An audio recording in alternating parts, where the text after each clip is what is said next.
Hi everybody. I've been making many videos about um, how we should forgive and how we handle forgiveness and when do we forgive and not forgive. Now this is going to be more a video for people that are mentally ill and so on. And I got an interesting card. I got the card before in one of my other videos, but I think it's telling, it could relate to the fantasies and dreams video very strongly. I think it is the Eight of Cups, but I think it tells a bit more of a story, and it expands uh, on the subject matter. And of course this is not applicable for all situations.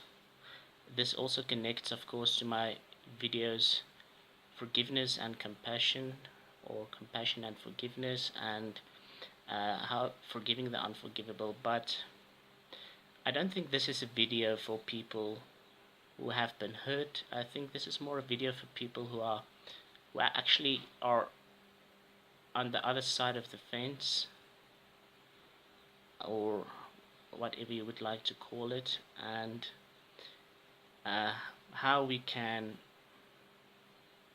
get to a point where that we can function in society if we're sick or something like that. Okay, so like I said, I got the Eight of Cups. Here it is.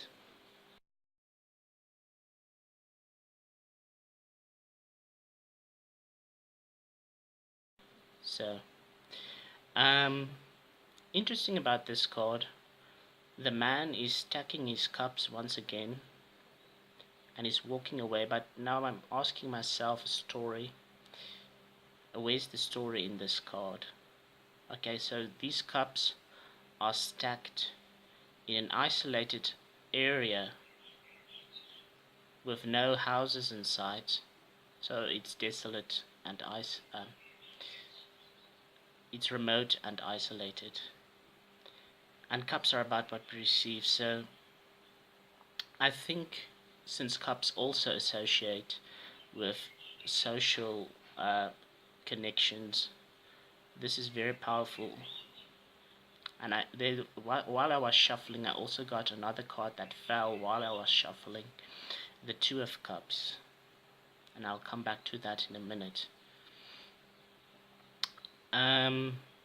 Alright, so the man stacked the cups there, and it's isolated, and he's walking away, and he's leaving the cups behind, and you've got the moon probably conforming the topic we're talking about, mental illness, because the moon can associate with mental illness, the eclipse in my other video, and so on and so forth in my fantasy video.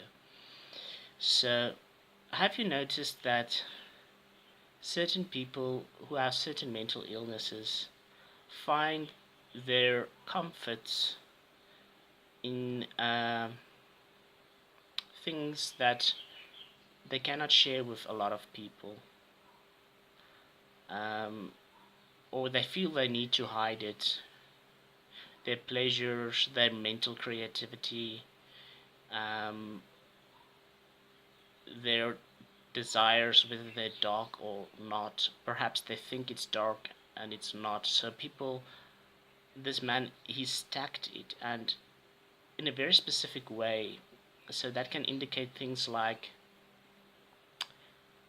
obsessive compulsive behavior and so on, among many things, right? So I think it's very dangerous in general for us to feel the need to do things, especially if they're normal things in the first place, perhaps sexuality, and we need to hide it away from people and isolate it, uh, and keep it a secret. There's a beautiful old movie about a man who was schizophrenic. I think he suffered from paranoid schizophrenia. John Nash, a brilliant mathematician, responsible for the creating the governing dynamic theories and the game theory in the movie called The Beautiful Mind. Now, it wasn't so dangerous in himself, but there was one scene where he was psychotic, and the the tub was he was running the tub, and he was going to bath the baby, but he was in such a psychosis that the baby nearly drowned, and the poor woman, his wife, was hysterical. And not too long after that, this is after he has already gone on medication, he left his medication again.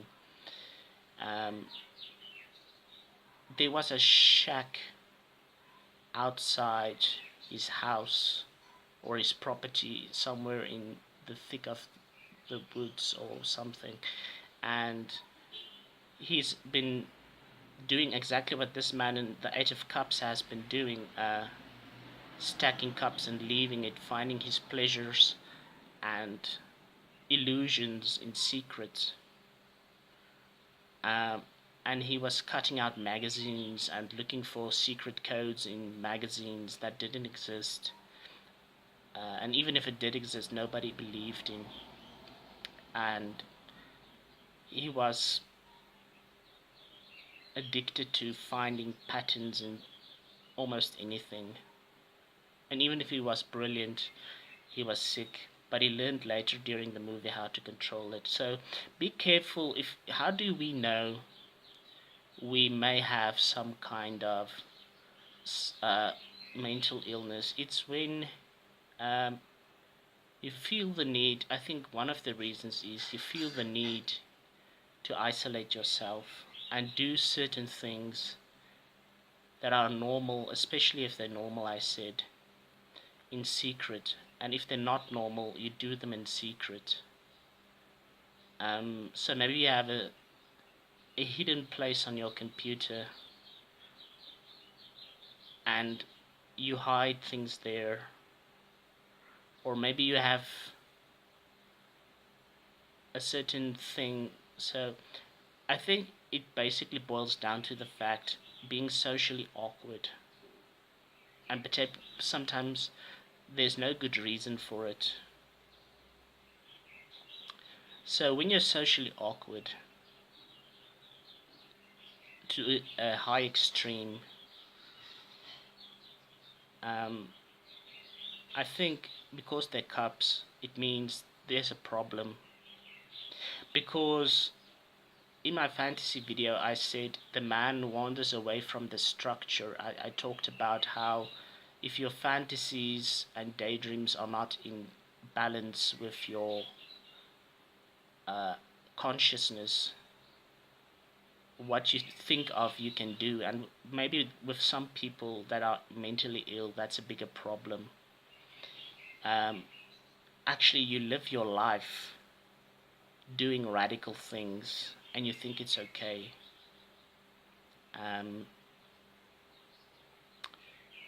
Somewhere something's gone wrong. And I also drew the Two of Cups. Here's what it looks like.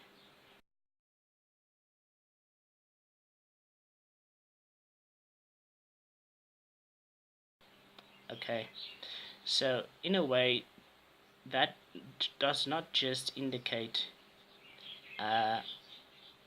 friendship between people, but the symbol above the two people associates with the symbol we see on medical instruments, hospitals, ambulances. So maybe you can live a normal life if you seek help. Maybe medication, and you're gonna have to be patient because it's not gonna fix itself overnight. But if you seek help, you're going to be able to socialize better with people. Okay, so because people get damaged, and that damage goes so deep, you're not even aware of it.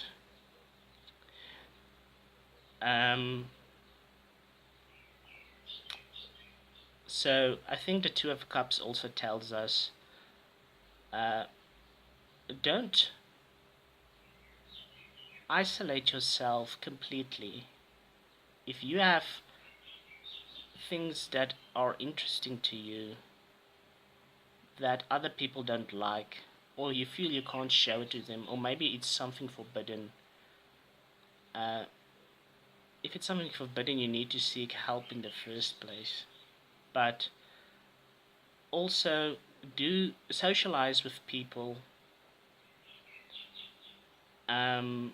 and do normal things that normal people do. I mean, if you look at the movie series Dexter, he was a very sick person, yet somehow, maybe he managed, maybe he didn't, because he still committed murder. But he was very socially awkward. He bought the donuts for the office staff just to look normal. But maybe you feel you can't do that, and if you can't do that, you need to find help. Okay, so look at your lifestyle and your habits and how you receive pleasure and gratitude. Look at your feelings, because cups are also about feelings. Are your feelings normal? Are you getting sad for no reason? Or are you cold when you should be compassionate? So, or do you believe that somebody's out to get you and maybe they're not? And first, I want to say, the last thing I'd like to say, if you're really sick, you're not going to know about it. And maybe, since we're talking about cups, the Two of Cups, maybe if somebody else comes to you and say, listen, you've done something socially unacceptable, maybe we should really listen to other people. So if you think I get along with nobody, right, maybe the problem lies with you, because not every person you meet can be wrong. So that listen to other people and watch your habits and where you gain your pleasures from, and what you think you need to keep secret and not secret. Okay, that was just a short ramble. Of course, I couldn't hope to cover all the things there are about mental illness. Um, but if you want to know whether you're mentally ill, watch other people.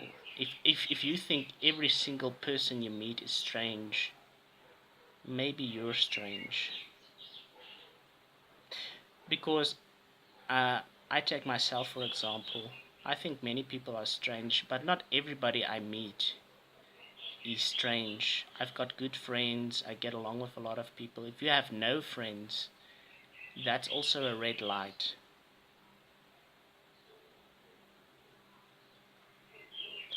I've got many friends and I get along with them, and some people I don't. But if you reach the point where you completely isolate yourself, that's also not healthy.